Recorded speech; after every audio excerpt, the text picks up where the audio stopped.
是之前打了针还是吃的药啊？打了针也吃了药。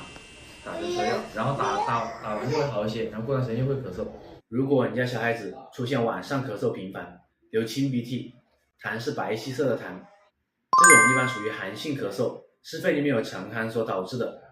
这种情况下，家长就尽量不要带小孩子去打针、做雾化、吃清热化痰止咳的药，否则你的咳嗽就会越来越严重，反反复复，难以断根。因为这种咳嗽是肺里面有沉寒导致的，所以我们要用温肺化痰的中药把寒气给逼出来，这个咳嗽才能断根。如果一直用打针、雾化、吃清热化痰止咳的药，那种是寒凉的治法，容易把邪气压到里面，这样子小孩子邪气排不出来，就会停留在体内，形成一个慢性咳嗽。他现在是体内的寒气很重，有湿气，就算你这次打完针之后，他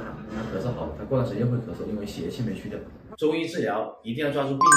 对症治疗，不能一味的吃清热化痰止咳的药。第一步就是要止咳排沉寒，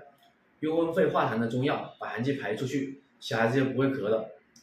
第二步就是调脾胃，久咳必虚，久咳必瘀，小孩子咳久了伤到了正气，把脾胃的气补足之后，小孩子体质才能恢复，咳嗽才能断根。